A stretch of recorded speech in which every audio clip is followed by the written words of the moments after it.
The Four Last Things by Father Martin von Cochem. Part 2.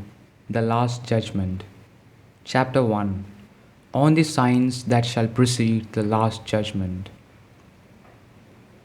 Jesus Christ, the Judge of the living and the dead, who at his first coming appeared upon the earth in all stillness and tranquillity, under a gentle and attractive form, will come again the second time to judgment with great majesty and glory.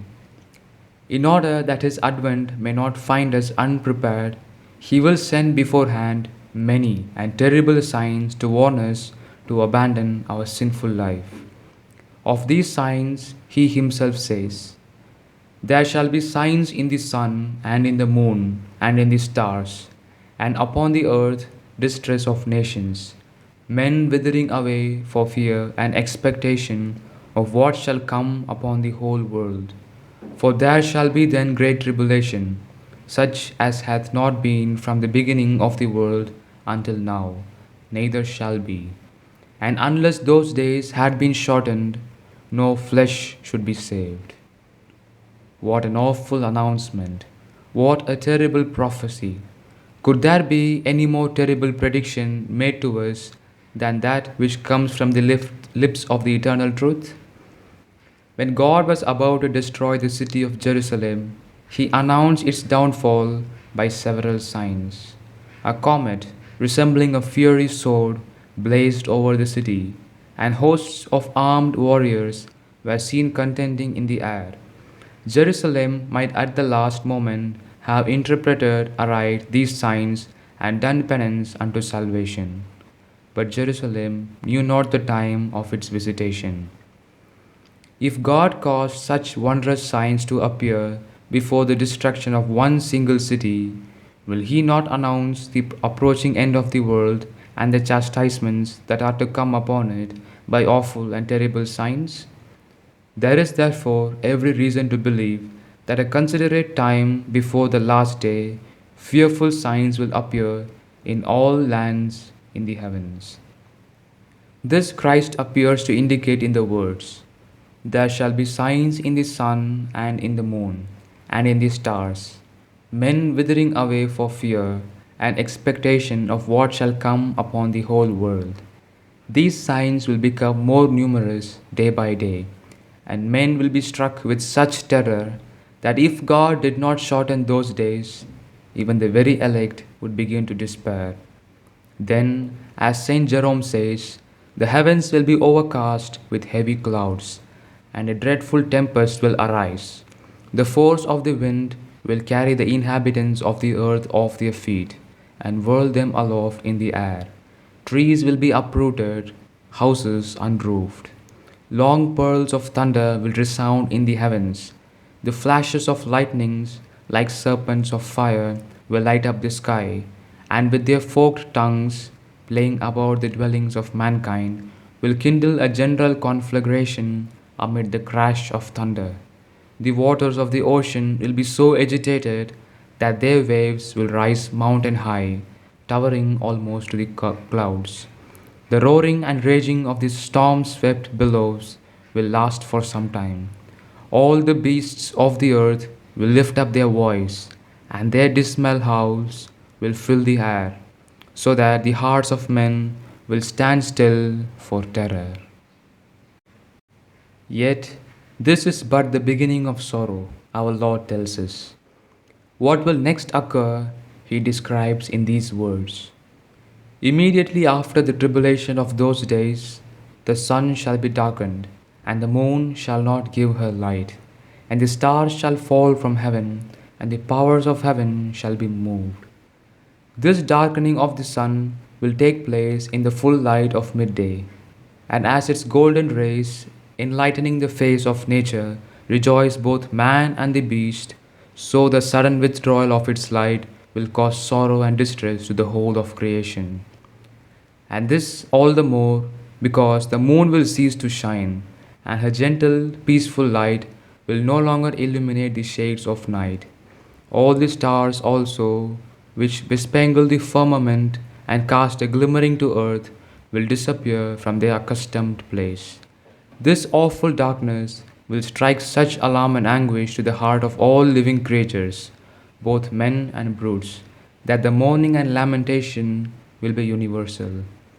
With the wail of distress ascending from the dwellers upon earth, the howls of the evil spirits in the air will mingle in hideous concert, for they will perceive from these signs that the day of judgment is at hand. They know that they will soon have to appear before the rigorous tribunal of God. They know they will be cast down to hell for all eternity. Hence their fury, their rage, and frantic raving. Here we may repeat the words spoken by Christ. This is but the beginning of sorrow, and we may add, there will be no end to it. For after the terrible darkness, all will be upset and in disorder, and the elements will be let loose, so that men will fear lest the heavens should fall and the earth sink from beneath their feet. This is what Christ means when he says, "The powers of heaven shall be moved, and the stars shall fall from heaven." For in accordance with the divine will, the firmament with all its stars, the sun with its attendant planets, the atmosphere with its veil of clouds, will be so mightily shaken and made to tremble that appalling sounds of crashing, breaking, fearful explosions will everywhere be heard. The stars will be driven from their orbits, and thus the great powers of heaven will conflict with one another. What will the feelings be of the man who lives through events such as these? How all mankind, all created beings will mourn. Christ himself tells us this will be so. Upon earth will be distress of nations by reason of confusion and the roaring of the sea and of the waves, men withering away for fear and expectation of what shall come upon the whole world. And in other place he says, "There shall be then great tribulation, such as hath not been from the beginning of the world until now, neither shall be. And unless those days had been shortened, no flesh should be saved." Our Lord could have used no stronger expression to describe the utter misery of unhappy mortals than by saying, "They shall wither away for fear and apprehension of the things that are yet to come upon the world." How is it possible for the men who shall be alive at that time not to despond, not to despair, in presence of such fathomless misery? Even the faith and courage of an apostle would be sorely tired to bear up such unspeakable wretchedness. All men will have the appearance of one who has seen the ghost.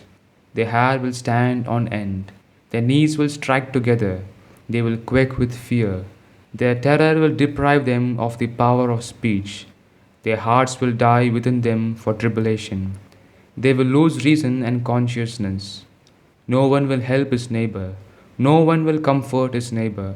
No one will so much as exchange a word with his neighbor. Only then will all unite in weeping and wailing, and fly to hide themselves in the caves of the earth.